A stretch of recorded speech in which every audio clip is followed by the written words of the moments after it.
Hello दोस्तों, आपका welcome है हमारे YouTube channel allopathic medicine review में, जहां आपको मिलता है दवाओं के बारे में संपूर्ण जानकारी। दोस्तों, आज के इस वीडियो में डायजेपाम के बारे में आप विस्तार से जानेंगे। मैं डॉक्टर मोहम्मद नसीम आप तक इस जानकारी को पहुंचाने के लिए हमने डायजेपाम को 15 पॉइंट पर इस वीडियो में कवर किया है। दोस्तों, बिना स्किप किए इस वीडियो को लास्ट तक जरूर देखना है। अगर आपको वीडियो पसंद आए तो लाइक कर सकते हैं और साथ ही साथ अगर आप हमारे चैनल पर नए हैं तो सब्सक्राइब करके बेल आइकन को जरूर प्रेस तक कर दें, ताकि आगे आने वाली वीडियो की नोटिफिकेशन आप तक भी पहुंचती रहे। हम इसी तरह की वीडियो आप तक नई नई लाते रहते हैं। तो चलिए शुरू करते हैं। डायजेपाम एक चिंताजनक बेंजोडायजेपाइन दवा है जिसे 1963 में संयुक्त राज्य अमेरिका में पहली बार पेटेंट और मार्केटेड किया गया था। यह एक तेजी से काम करने वाला, लंबे समय तक चलने वाला बेंजोडायजेपाइन है जिसे एफडीए ने चिंता विकारों के लिए प्रबंध अप्रूव्ड किया है। चिंता के लक्षणों की अल्पकालिक राहत, शॉर्ट टर्म रिलीफ, ऊपरी मोटर न्यूरॉन विकारों से जुड़ी लोच, स्पास्टिसिटी, एसोसिएटेड मांसपेशियों की ऐंठन के लिए सहायक चिकित्सा, प्री ऑपरेटिव चिंता की राहत, कुछ दूधमय मिर्गी, रिफ्रैक्टरी एपिलेप्सी रोगियों के मैनेजमेंट के लिए अप्रूव्ड किया है। डायजेपाम एक चिंताहारक दवा है जो ऐच्छिक पेशियों को रिलीफ प्रदान करती है। इसका ऐंठन रोधी प्रभाव रिसेप्टर को उत्तेजित करने के कारण होता है। इसका प्रयोग टिटनस, कुचला की विषाक्तता, सभी प्रकार की पेशी ऐंठन के विकार में किया जाता है। बेंजोडायजेपाइन विभिन्न स्थानों पर गामा एमिनोब्यूटेरिक एसिड गाबा की गतिविधियों को सुविधाजनक बनाकर अपना प्रभाव डालते हैं। इसको अपना प्रभाव विशेष रूप से benzodiazepine gamma receptor chloride ion चैनलों पर अल्फा और गाबा सब यूनिट के बीच इंटरफेरेंस में एक एलोस्टिक साइट पर बांधते हैं। गाबा रिसेप्टर में डायजेपाम के एलोस्टेरिक बंधन से क्लोराइड चैनल खुलने की फ्रीक्वेंसी में वृद्धि होती है, जिससे क्लोराइड आयनों का कंडक्शन बढ़ जाता है। इसके इस बदलाव से न्यूरोनल झिल्ली की हाइपरपोलराइजेशन होता है और न्यूरॉन की उत्तेजना कम हो जाती है। विशेष रूप से लिम्बिक सिस्टिक के भीतर एलोस्टेरिक बंधन डायजेपाम के साथ देखे जाने वाले चिंताजनक प्रभाव की ओर जाता है। रीढ़ की हड्डी और मोटर न्यूरॉन के भीतर एलोस्टेरिक बंधन डायजेपाम के साथ देखे जाने वाले मायोरिलैक्सेंट प्रभावों का प्राइमरी मीडिएटर है। डायजेपाम के सामक एमिनेस्टिक और एंटी कन्वर्जेंट प्रभावों की मध्यस्थता कॉर्टेक्स, थैलेमस और सेरिब्रम के भीतर रिसेप्टर बाइंडिंग के माध्यम से होती है। डायजेपाम के मेटाबोलाइट्स ग्लूकोराइड के साथ संयुग्मित कंजक्टेड होते हैं और लगभग पूरी तरह से पेशाब के रास्ते बाहर निकल जाते हैं। नंबर 1, अगर इसकी क्लास की बात करें तो यह बेंजोडायजेपाइन एनाक्सियोलाइटिक एंटी कन्वर्जेंट क्लास की दवा है। नंबर 2, अगर इसके उपयोग की बात करें तो चिंता, घबराहट, डिलेरियम, ट्रेमेंस, ऑपरेशन से पहले की घबराहट, टिटनस, पेशी अकड़न, बार बार आने वाली मिर्गी, अनिद्रा, व्यवहार तथा साइकोसोमेटिक विकार, मांसपेशियों का दर्द आदि में उपयोग किया जाता है। नंबर 3, अगर इसके डोज की बात करें तो मुंह के द्वारा 2.5 mg से 10 mg दिन में 2 से 4 बार दिया जाता है और जरूरत पड़ने पर IM या IV द्वारा 2 से 20 mg तक 4 घंटे बाद दोबारा दिया जा सकता है। पर दिन की अधिकतम मात्रा 100 mg से अधिक नहीं होनी चाहिए। चिल्ड्रन में 0.2 से 0.3 mg पर किलोग्राम शरीर भार के हिसाब के अनुसार प्रति मात्रा दिया जाता है। आवश्यकता अनुसार यह मात्रा हर 3 से 4 घंटे पर भी दी जा सकती है और इसके अलावा बीमारी के अनुसार डॉक्टर डोज को घटा बढ़ा सकता है। जो सबसे ज्यादा ध्यान देने का विषय है कि जब कभी भी इस दवा का उपयोग किया जाए तो 100 के ऊपर जब पल्स रेट हो तब इस दवा को IV या IM द्वारा दिया जाए, वरना पल्स रेट घटने का बहुत ज्यादा चांस होता है, जिससे बहुत सारी दिक्कतें आ सकती हैं। नंबर 4, अगर इसके रूट की बात करें तो मुंह के द्वारा गोलियां, intramuscular injection IM, intravenous injection IV या रिएक्टल जेल द्वारा दिया जाता है।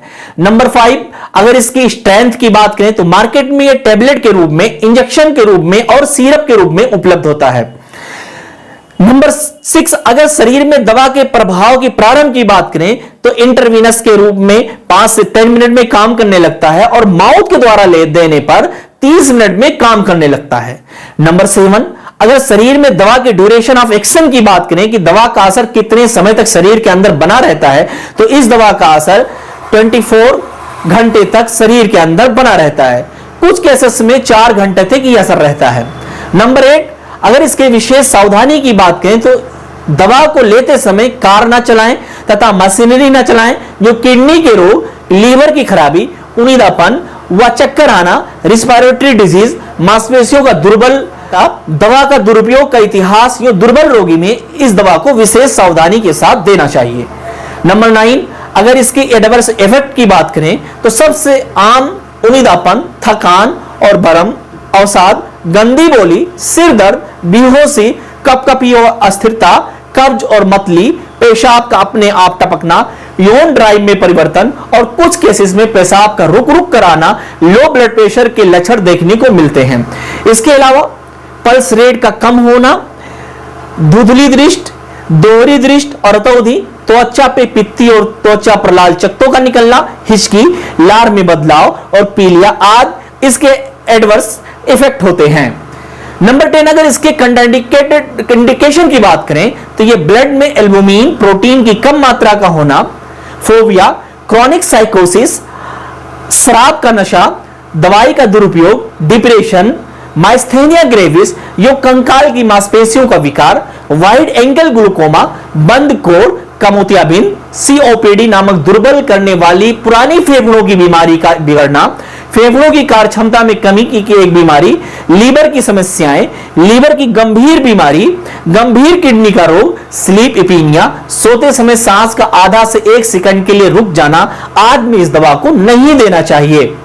नंबर 11, अगर प्रेगनेंसी की बात करें तो प्रेगनेंसी के दौरान इस दवा का उपयोग नहीं किया जाना चाहिए जब तक कि लाभ एम्ब्रियोज को होने वाले जोखिम से अधिक ना हो। प्रेगनेंसी के दौरान इस दवा का उपयोग किया जाता है या यदि रोगी का दवा को लेते समय प्रेगनेंसी में हो जाती है तो रोगी को एम्ब्रियोज को होने वाले संभावित नुकसान से अवगत कराना चाहिए। नंबर 12, अगर दूध पिलाने वाली माताओं की बात करें तो डायजेपाम के लंबे आधे जीवन के कारण ब्रेस्ट फीडिंग करने वाले शिशु में मेटाबोलाइट्स जमा हो सकते हैं, इसलिए डॉक्टर को डायजेपाम प्राप्त करने वाली मां द्वारा ब्रेस्ट फीडिंग करने वाले शिशु की निगरानी करनी चाहिए ताकि उनीदापन, दूध पिलाने में कमी, सुस्ती और फलने फूलने में विफलता ना हो। इस कारण सुरक्षा का कोई प्रमाण अब तक उपलब्ध नहीं है। नंबर 13, अगर छोटे बच्चों की बात करें तो यह दवा तो सुरक्षित है, इसे लेने में कोई दिक्कत नहीं है, लेकिन बहुत विशेष सावधानी के साथ बच्चों को इस दवा को देना चाहिए। नंबर 14, अगर 60 साल से ऊपर वालों की बात करें तो 60 साल से ऊपर वाले लोगों को डायजेपाम निर्धारित करते समय सावधानी बरतनी चाहिए।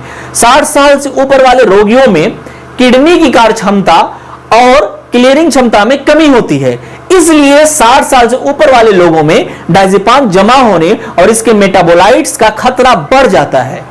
सिफारिश किया गया है कि खुराक को सबसे छोटी प्रभावी मात्रा तक सीमित किया रखा जाए।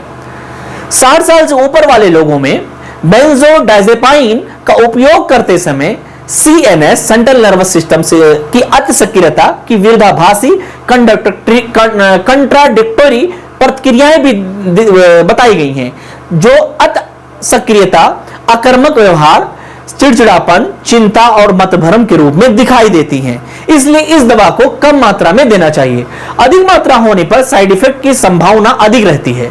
नंबर 15, अगर दवा के इंटरेक्शन की बात करें तो क्लोनाजापाइन, फ्लूऑक्सामाइन, ऑर्लिस्टेट, सोडियम ऑक्सीवेट, इन सब के साथ लेने पर गंभीर साइड इफेक्ट होते हैं, जैसे धीमी उथली सांस लेना, गंभीर उनीदापन, चक्कर आने की जोखिम इसके साथ लेने पर बढ़ जा सकता है। यदि यह दवा अन्य उत्पादों के साथ ली जाती है जो उनीदापन या सांस लेने में समस्याएं भी पैदा कर सकती हैं, जैसे कि दर्द या खांसी निवारक दवा लेने पर, जैसे कोडीन, हाइड्रोकोडोन, शराब, marijuana, कैनाबिस, नींद या चिंता की अन्य दवाएं जैसे अल्प्राजोलम, लराजेपाम, ज़ोलपीडेम, मांसपेशियों की आराम करने वाली दवा जैसे कैरिसोप्रोडोल, साइक्लोबेंजाप्राइन या एंटीहिस्टामाइन जैसे कि सेटर्जिन आदि दवाइयां। आई होप आपको इस वीडियो से जानकारी प्राप्त हुई है, तो मुझे कमेंट करके जरूर बताएं। अगर आपको इससे संबंधित और भी कोई जानकारी चाहिए तो हमें कमेंट करके पूछ सकते हैं, हम आपके सवालों का जवाब जरूर देंगे। दोस्तों, यह थी आज की डायजेपाम के बारे में संपूर्ण जानकारी। इस वीडियो में आपको डायजेपाम के बारे में संपूर्ण जानकारी बताने की कोशिश की गई है ताकि आपको डायजेपाम से जुड़ी जितने भी सारे सवाल हैं उन सारे सवालों का जवाब इस वीडियो में मिल सके। तो दोस्तों, कैसी लगी आज की यह जानकारी आपको हमें कमेंट बॉक्स में बताना ना भूलें। और यदि इस वीडियो से जुड़ी आपके पास कोई सवाल या किसी प्रकार का सुझाव हो तो हमें जरूर बताएं। और इस वीडियो से मिलने वाली जानकारी आप अपने रिश्तेदारों और दोस्तों के साथ भी सोशल मीडिया साइट जैसे फेसबुक, व्हाट्सएप, ट्विटर पर जरूर शेयर करें ताकि उन लोगों तक यह जानकारी पहुंच सके जिससे उन्हें भी इस जानकारी का लाभ मिल सके। Thanks for watching my video.